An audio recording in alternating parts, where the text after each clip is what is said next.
On est de retour. On est de retour. Alors, je fonce, je fonce. Donc Thierry, tu me coupes si je me trompe. Comme joueur, tu as été top 100. Tu as une sélection en Coupe Davis. Tu as remporté 8 challengers. Et à ton actif, tu as battu un certain Rafael Nadal et en 2-7, s'il vous plaît. Même si quelques semaines plus tard, il a pris sa revanche à l'Open d'Australie, mais en 4-7, pas en 3-7. Donc, bon, on peut dire que tu mènes contre lui finalement. Exactement. Voilà. Exactement. Et, très important à préciser. Pardon? C'est très important à préciser. Très important. Et, et puis, en tant qu'entraîneur, ta reconversion, donc, tu l'as dédiée à la formation des espoirs du tennis et au coaching de joueurs pro. Tu as coaché, entre autres, Kristina Mladenovic, Elina Svitolina, Nico Mahut et évidemment Joe Wilfried Tsonga. Tu es le patron de la All-in Academy, directeur du tournoi de l'Open Park Auvergne Rhône-Alpes-Lyon, le tournoi de Lyon donc. Et tu supportes l'Olympique lyonnais. Donc, personne n'est parfait, mais voilà. Mesdames et messieurs, je vous présente Thierry Assion. J'espère que je n'ai pas dit trop de bêtises, Thierry. Non, mais tu aurais pu juste dire le supporter de l'Olympique lyonnais, ça suffisait, le reste, c'était pas important. Le reste, bon, c'est pas important. Joe, c'est le parrain de la team. C'est le parrain de la team BNP Paribas Jeunes Talents. À part ça, donc, il est joueur de tennis pro. Ta carrière en quelques chiffres, pareil, hein, Joe, si je me trompe, si je dis des bêtises, s'il te plaît, tu m'interromps. Meilleur classement 5 mondial, 18 titres remportés, dont 2 Masters 1000, 12 finales, dont une en Grand Chelem, 1 en Masters et 2 en Masters 1000. Tu es un des 3 joueurs à avoir battu Novak, Rafa et Roger quand ils étaient chacun numéro 1 mondial. Avec Del Potro et Murray, vous êtes les seuls 3 à avoir réussi cet exploit. Tu es médaillé d'argent au JO de Londres en double avec Mikael Yodra. Tu as disputé 5 demi-finales de Grand Chelem. Tu es sélectionné 21 fois en Coupe Davis et tu as remporté la Coupe Davis donc en 2017. Tu as disputé 2 autres finales. Et tu as le point commun avec Thierry donc d'avoir toi aussi battu Rafael Nadal, mais pas une fois, mais 4. Et notamment une victoire mémorable en Australie en 2008. En fait, c'est 5 parce que je l'ai battu au championnat d'Europe individuel moins de 16 ans à Hatfield, sur terre battue, messieurs. Oui, s'il vous plaît, s'il vous plaît. C'était quoi le score, tu te souviens? 7-6, 7-6. Voilà, solide. Solide. Donc, Service voilà. volé, il a pas aimé sur terre battue. Le service volé, c'est. Ouais, c'est pas sa surface. Non, c'est pas sa surface. Pendant le confinement, Joe Wilfried Tsonga a monté un groupe de rock avec son fils Suga. Et on attend l'album avec impatience. Pour l'instant, on a vu un titre passer sur les réseaux. Voilà. À part ça, Joe, Thierry, vous avez remarqué que vous n'êtes donc pas tout seul. On est en compagnie de 4 membres de la team BNP Paribas Jeunes Talents. On a Antoine Guibaudot qui est ici, qui a 15 ans, qui est classé 0, qui est champion de France simple et double 13-14 ans et qui est vice-champion du monde par équipe l'été dernier en République tchèque. On a Jenny Lim qui a 15 ans, qui est moins 4, qui est championne de France 13-14 ans. On a Elsa Jacquemot qui est là, des fois là, des fois elle n'est pas là, mais là, je pense qu'elle est là. Elsa, elle est numéro 22 française et elle est 661e mondiale au classement WTA, quart de finaliste à Roland Garros et Wim l'an dernier. Et Arthur Cazot, donc, qui est là aussi, numéro 4 au classement junior ITF, donc classement mondial des juniors, et récent finaliste de l'Open d'Australie junior.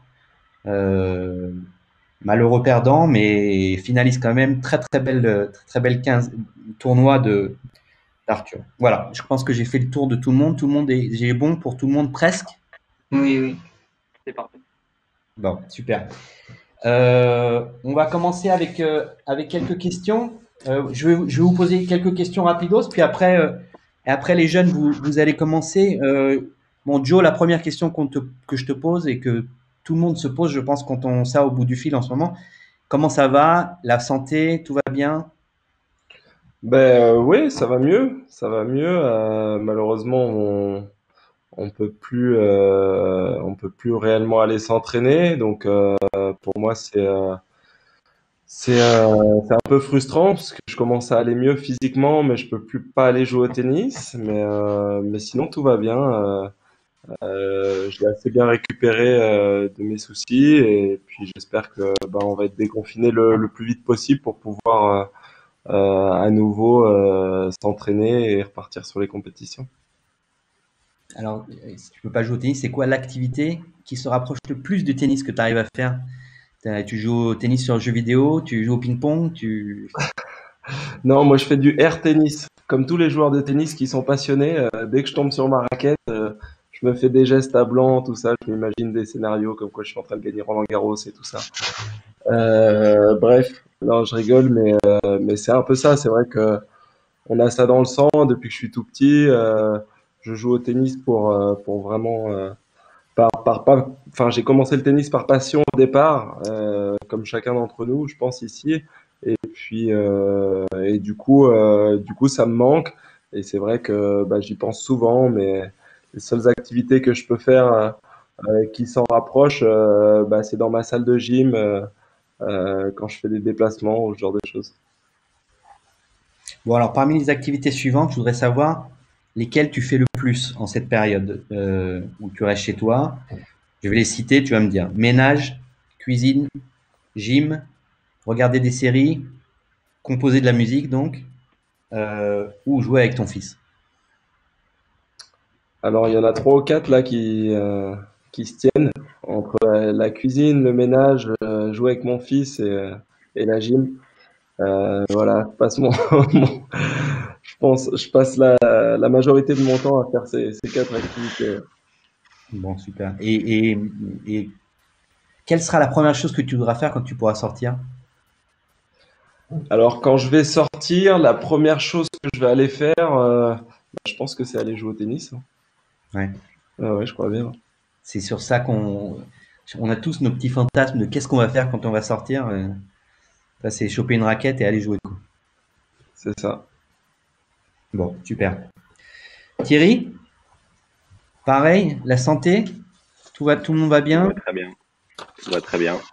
À la maison, ça va bien. Voilà, la frustration, comme tout le monde, de regarder que les rediffs à la télé et de s'appeler avec Joe et de dire peut-être que dans quelques semaines, on va se revoir. Mais voilà, à part ça, tout va très très bien, très honnêtement. Tu On peux en nous profite raconter aussi un pour peu? passer du temps en famille, hein, ce qui n'est pas le cas toute l'année Ouais. aussi. Est-ce que tu peux nous parler de ta journée type un peu? Est-ce Ah, que moi, elle tu... est effrayante, ma journée type. Ma journée type, elle est effrayante.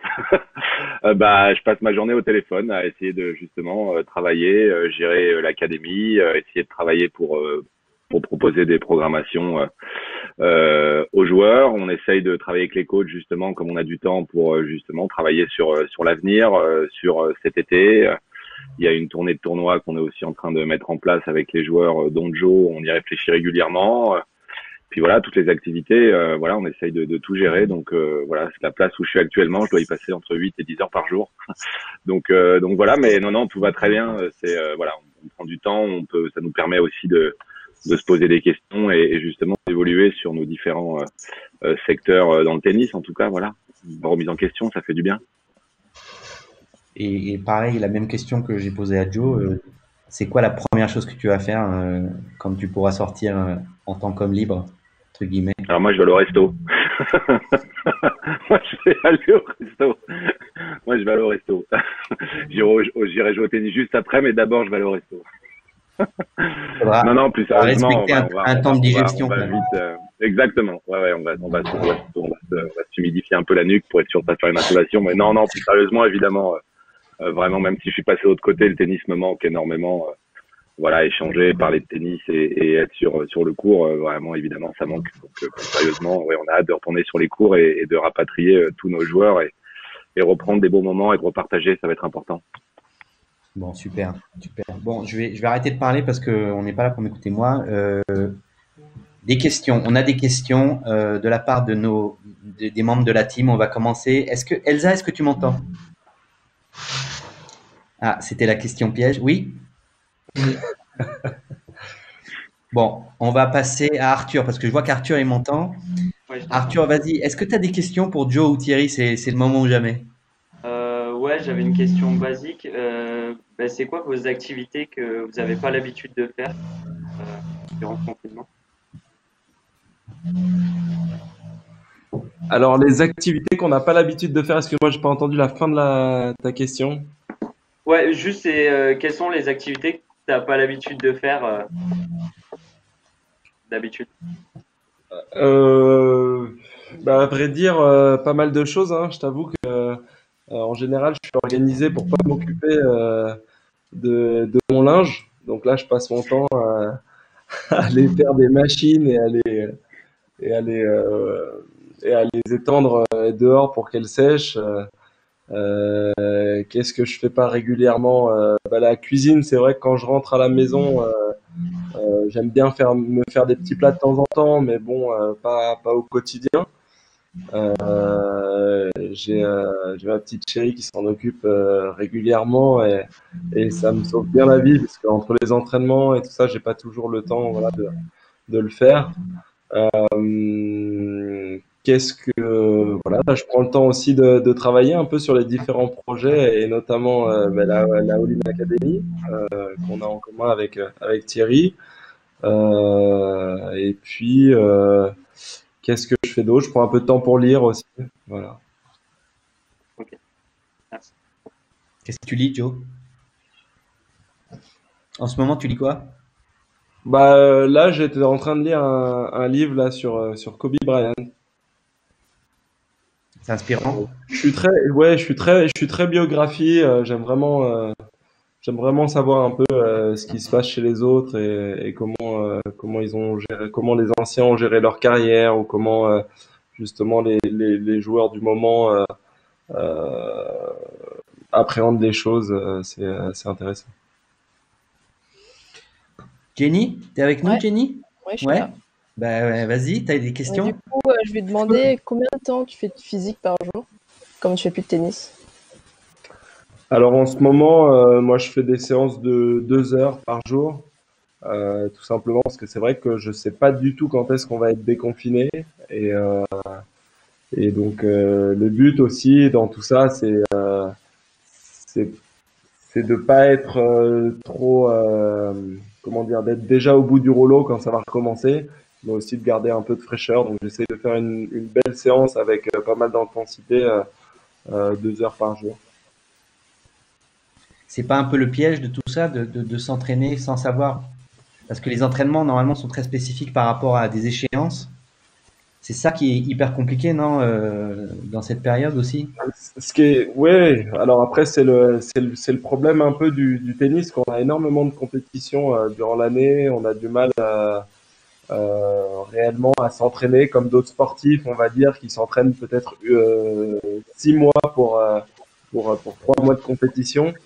Donc nous c'est toute l'année, donc c'est assez important finalement d'avoir de la fraîcheur et d'être capable de bien cibler ces périodes d'entraînement pour être le plus performant possible. C'est très difficile de s'entraîner tout au long de l'année à 800% et de faire les matchs aussi à 800%. Ça marche souvent un petit moment et puis on est souvent arrêté justement par la blessure. Moi, pendant ma carrière, j'ai eu pas mal de soucis avec ça parce que j'avais vraiment envie d'être à fond tout le temps. Mais malheureusement, mon corps, de temps en temps, me rappelait à l'ordre qu'il fallait que je baisse un peu le rythme et que je sois plutôt régulier, mais descendre un peu dans les comment dire, dans les intensités, quoi. Pas être à fond, à fond, à fond tout le temps, mais vraiment se donner des périodes où je suis à fond, des périodes où, voilà, c'est aussi le temps de récupérer, que le corps reprenne un peu d'énergie pour repartir sur les compètes. Antoine, Merci. t'es avec nous? Ah oui, oui. T'as une question pour Joe? Ouais, j'ai une question. Est-ce que là, ça fait à peu près un mois qu'on est en confinement. Est-ce que tu sens vraiment que ça commence à te manquer de plus faire de tournois, de plus t'entraîner? Est-ce que ça te manque? Oui, bah bien sûr, ça vous manque pas? Bah si. Si, Non, si, forcément, ça manque. La sensation de la balle dans la raquette, l'envie de combattre aussi, parce qu'on adore ça. On adore être opposé aux autres, et donc forcément, oui, ça manque beaucoup. Ouais. Et alors, moi j'ai une question pour les jeunes. Je sais pas, Arthur par exemple, toi tu t'entraînes comment en ce moment? Ben moi, du coup, je m'entraîne physiquement. Je fais entre 2 à 3 heures de physique par jour. Et sinon, je me suis installé une petite bâche dans mon jardin et je mets des sacs dans la bâche. Ça défoule. Mais sinon, ouais, physique. Et toi, Jenny, je pense que tu es en appartement à Paris, donc la bâche Ouais. dans le jardin, c'est pas vraiment une option. Non, mais j'ai une cour en bas de chez moi, du coup, je peux faire des gestes à blanc avec ma raquette. Ouais, toi aussi, tu fais du air tennis alors. Ouais, c'est ça. C'est la base. Et tu fais un peu de physique aussi ou pas? Oui, je fais du physique chez moi, je vais courir le matin, donc pas avant 10 heures du coup. Et du coup, du gainage, enfin, renforcement. D'accord. Elsa, est-ce que t'es avec nous, Elsa? Bon, bon, super. Ah, bah, des fois. T'entends plus. Ah, Est-ce que tu as une question pour Joe? Non, non, elle est là. Et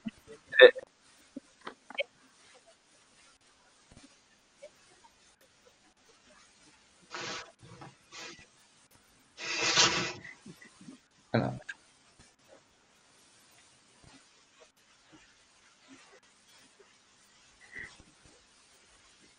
Elle n'entend pas.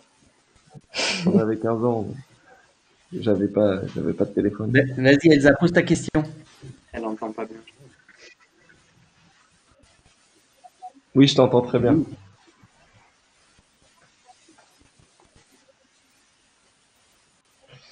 Alors mentalement, écoute, non, bah pour moi c'est pas trop dur. J'imagine que pour vous ça doit être beaucoup plus difficile.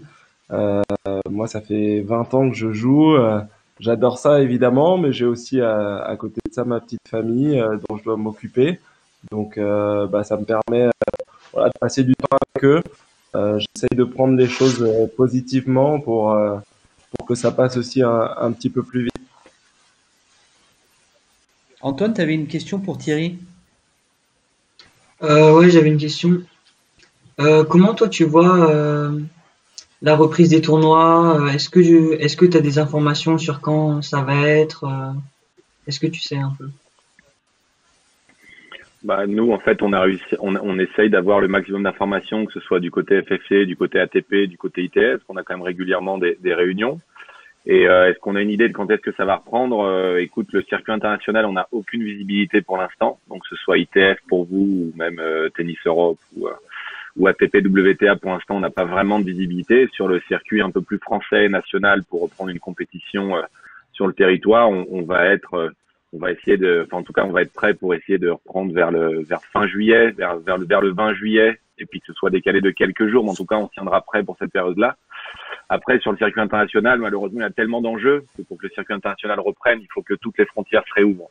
Donc là, malheureusement, c'est un peu plus, voilà, c'est ces discours supplémentaires que celui de notre président lundi soir. C'est tous les présidents qui doivent parler et déconfiner leur pays. Donc c'est un peu plus large que. Donc déjà, on va essayer nous, de notre côté, essayer de recréer des choses sur le territoire. Évidemment, la fédération y travaille toute la journée pour essayer de redynamiser tout ça. Donc je pense que voilà, courant de l'été, en tout cas, nous, on sera capable de refaire des choses sur notre territoire, en tout cas. Ok. Est-ce que c'est en fait, comme tu disais Thierry, en fait, chaque pays a sa problématique. Donc du coup, est-ce qu'on se dirige un peu vers ça? Parce que les Espagnols en avaient parlé aussi d'une tournée un peu espagnole. Euh, Finalement, ça va être ça la solution temporaire peut-être? Bah, quoi qu'il se passe, il faut proposer quelque chose. C'est-à-dire que les joueurs, à un moment donné, ils peuvent pas partir de chez eux, confinement, à faire 3 heures de physique, à pas toucher la balle, à repartir sur le circuit. Aujourd'hui, voilà, il va y avoir des inégalités d'entraînement au quotidien. Par exemple, là, il paraît il y a l'Autriche qui va reprendre tous ces événements sportifs à partir de juillet. Donc peut-être qu'ils vont créer aussi des circuits chez eux. Donc voilà, il faut à un moment donné que tout le monde soit prêt, qu'on essaye, nous, en tout cas, sur le territoire, en bon égoïste français, essayer de faire des choses déjà dans nos intérêts, à nous, avec évidemment peut-être cette projection de Roland Garros ou pas, mais en tout cas, voilà, il faut qu'en tout cas sur notre territoire, on soit prêt pour avoir cet avantage d'avoir repris la compétition et juste cette vie un peu de réentraînement, de jouer avec des objectifs et des matchs, un maximum de matchs, voilà, parce qu'on peut pas attendre que tout le monde sortent de ce confinement. Il y a des pays qui ne le sont même pas. Enfin, le Canada, ils vont peut-être rentrer dans 15 jours dans le confinement. Donc, qui dit Canada dit territoire américain. Donc, on est en train de prendre, enfin voilà, on est en train de prendre un vrai décalage international. Et donc voilà, on va essayer déjà de se focaliser sur nous et chacun à son petit niveau de faire des choses, quoi. Donc, on va essayer en tout cas nous avec la Fédé, on va essayer de faire des choses pour dynamiser tout ça. Joe, j'ai une question pour toi. Enfin, est-ce que tu peux donner un conseil ou des idées à nos membres de la team? Jenny qui essaie de virer quelqu'un. Ça, c'est les aléas du direct, Jenny. Pardon. Des choses qu'ils peuvent faire chez eux pour s'entraîner, pour rigoler, pour que ce soit ludique, pour je sais pas. Ouais, je pense qu'ils ont déjà plein de bonnes idées. Ils ont des entraîneurs et des personnes autour d'eux pour les conseiller un petit peu, pour les aider à avancer. Voilà, je crois que le plus important, c'est d'être régulier, c'est d'arriver à travailler vraiment tous les jours. On a évidemment, ils les connaissent très bien, tous les exercices de prépa physique pour ça. Et donc aujourd'hui, ils savent exactement ce qu'ils ont à faire parce qu'ils sont en âge d'être pour certains déjà professionnels. Donc aujourd'hui, le plus important, c'est d'être régulier, de rester en forme pour que quand ils en auront la possibilité, de pouvoir en-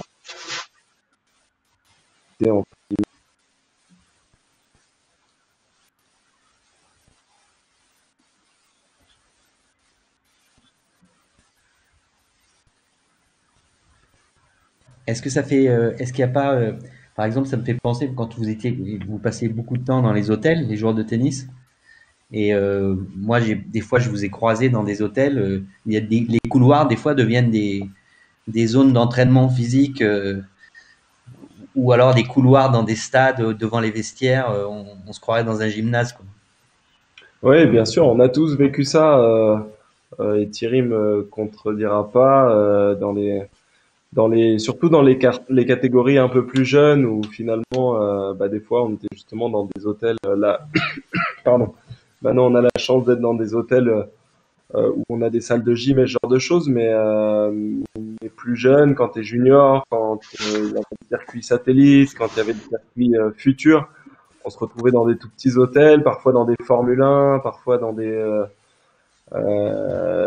auberges de jeunesse ou ce genre de choses. Et c'est vrai que les couloirs se transformaient finalement en zone d'entraînement où les joueurs faisaient des abdos, du gainage,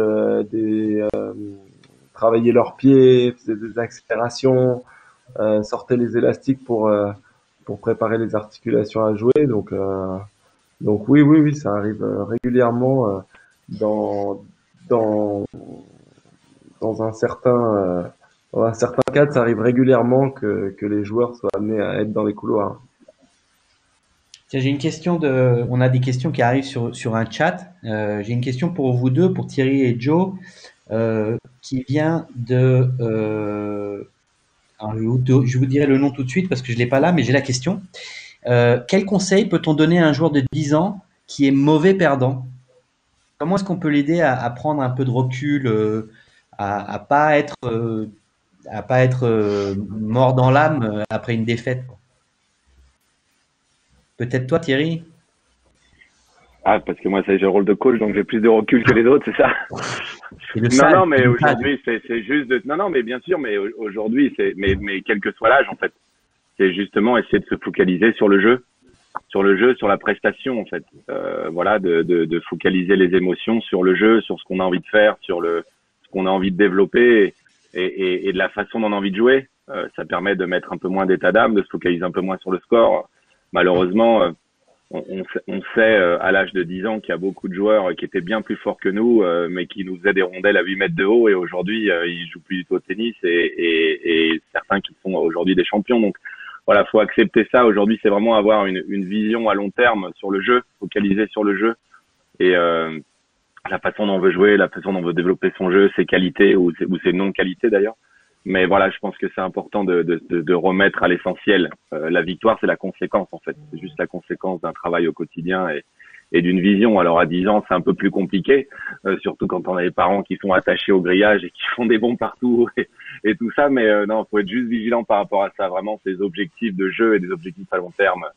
Voilà, c'est important. Peut-être que les champions disent que c'était peut-être pas eux les meilleurs à 10 ans et que c'était juste que justement ils étaient frustrés après les matchs parce qu'ils avaient joué d'une certaine façon ou fait voler un point. C'était la grande excuse. Mais papa, il m'a volé les points. Tu te rends pas compte? À chaque fois que j'avais une balle de 7, on m'a volé un point. Mais vraiment, c'est important voilà, de se focaliser sur le long terme et juste de se dire, voilà, j'ai envie de jouer comme ça au tennis.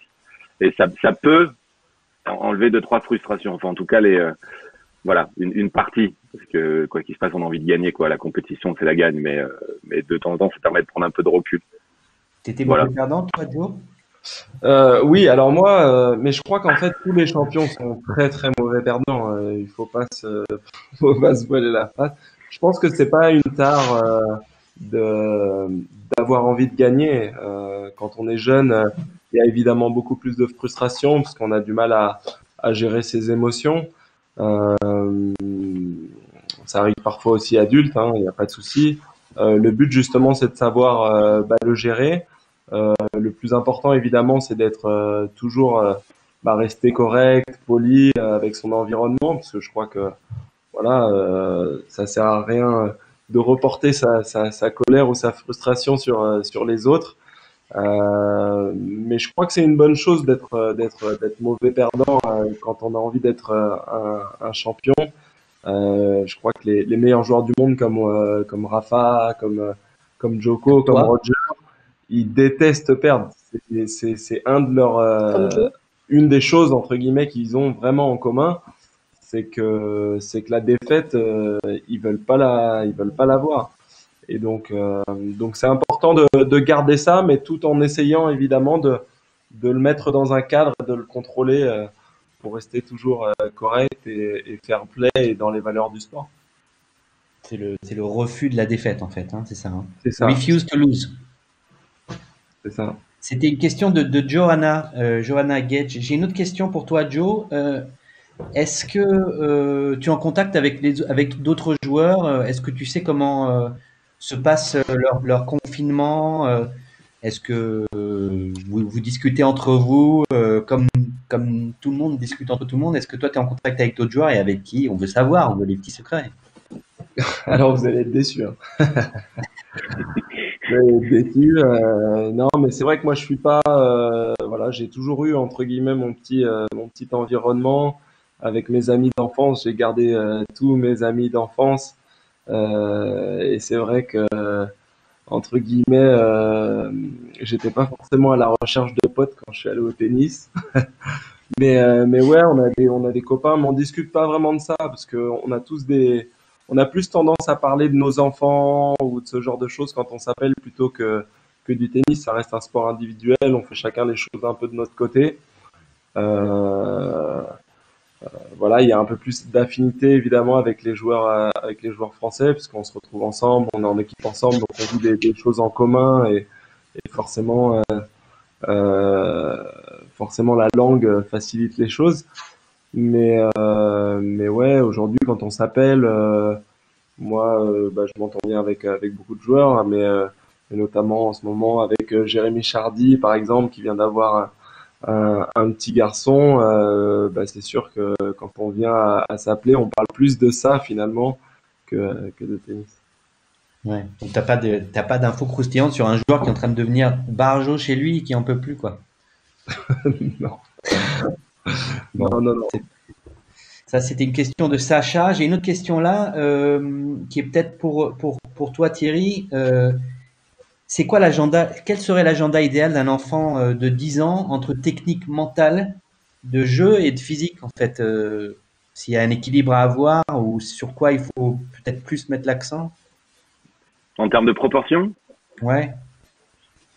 déjà, on oublie l'école, donc il y a déjà 4-5 heures d'école par jour. Donc ça enlève déjà une bonne partie de la journée, parce qu'on l'oublie de plus en plus, c'est assez choquant. Mais en tout cas, non, mais après, voilà, faut jouer. Je pense qu'il faut jouer. Il faut à cet âge-là, le physique, ça reste que mécaniser un peu des techniques de renforcement, faire attention à ses articulations, bien s'échauffer. Il n'y a pas de vrai travail physique à 10 ans, à part articulation, peut-être faire un peu de cardiaque, des choses comme ça. Donc la préparation physique, elle est assez limitée. Voilà, je pense que la préparation physique, on peut plutôt la faire sur la technique de mouvement, de déplacement sur un court et la technique de raquette. On peut faire peut-être beaucoup de shadow tennis ou choses comme ça. Et après, le tennis, c'est l'envie, en fait. Faut pas calculer. Les enfants de 10 ans, faut qu'ils y aillent. Ils ont envie de jouer 8 heures, ils jouent 8 heures. Voilà, je pense faut pas, si on commence à le quantifier à cet âge-là, alors qu'à la base, c'est censé être que de la passion, ça devient, on les professionnalise peut-être un petit peu trop tôt, peut-être. Je pense qu'il faut, voilà, les laisser jouer, prendre du plaisir, voilà, s'ils veulent jouer le week-end avec les amis, les parents, jouer 15 heures par jour. Enfin, même moi, je l'ai fait.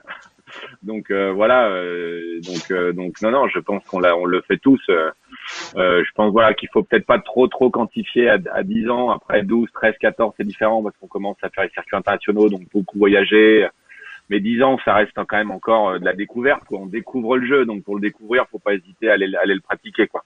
D'accord. En plus, plus il passe d'heures sur le court tennis, mieux il va dormir le soir, a priori. Ça, c'est Ouais, les pères de famille qui s'expriment là. Il y a rien qui remplacera les millions de balles qu'on tape, voilà. Il y a rien qui remplacera ça, rien du tout. Bon, super. Je pense qu'on s'approche de la fin de notre premier live.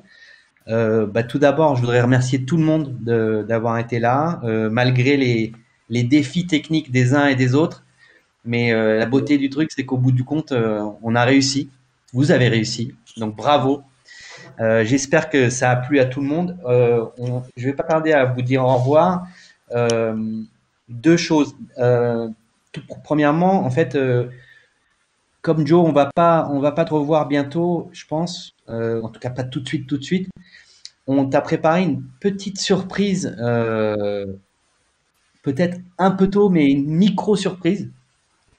Donc, si les membres de la team veulent bien s'associer à moi, allez-y, c'est maintenant. Ah. Excellent. Et Joe, on a des effets spéciaux hors du commun. Excellent. Je peux souffler? Je sais pas si tu vois. Ouais, vas-y.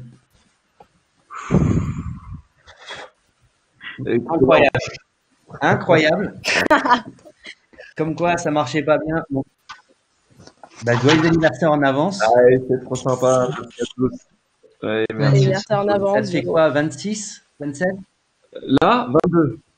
22, c'est ça. 18. 22, je suis au top. Et la deuxième chose que je voulais dire, c'est est-ce que toi tu connais un certain Clément Genin, ça te parle? Oui, je connais très bien Clément, qui est un ami d'enfance aussi. D'accord. Je pense que pour ceux qui ne le connaissent pas, ils vont apprendre à le connaître parce que ça va être lui notre guest la semaine prochaine. Et il va participer, il va nous aider à faire participer une séance de physique, de défis physiques, de sport. Je pense que c'est un préparateur physique. Tu peux juste nous le présenter rapidos? Oui, alors Clément, c'est un préparateur physique qui travaille à la All-in Academy, qui a 30 ans. Il a la particularité d'être mon ami d'enfance. C'est le meilleur ami de mon frère, en fait. On se connaît depuis qu'on est tout petit. Il m'a vu évoluer sur le tour. Je l'emmène régulièrement avec moi dans les tournois. Donc il sait bien maintenant ce qui s'y passe et comment ça fonctionne. Et puis voilà, c'est un gars qui est joyeux, qui est super, qui a fait du football américain, c'est sa particularité. Voilà, et il est plein d'envie et à mon avis, vous allez bien vous amuser. Est-ce que tu confirmes qu'il est devenu prépa physique à cause de t'avoir suivi sur les tournois? Ça lui a donné envie? Il paraît que c'était ce qui l'a motivé. Ouais, alors il était au départ, il était prof dans un collège. Et puis c'est vrai que au fur et à mesure du temps, des tournois avec moi, avec mon frère, il a vraiment apprécié l'ambiance et ça lui a donné l'envie de se lancer dans la préparation physique et honnêtement, je trouve que ça lui colle bien à la peau, donc j'espère qu'il va y passer de belles années. Bon, nous aussi, en tout cas, on va avoir la chance de l'accueillir avec nous la semaine prochaine. Thierry, Joe, évidemment, vous serez les bienvenus à participer à cette séance de sport. Par contre, on n'aura pas la place pour vous à l'écran, hein, pas chaque semaine.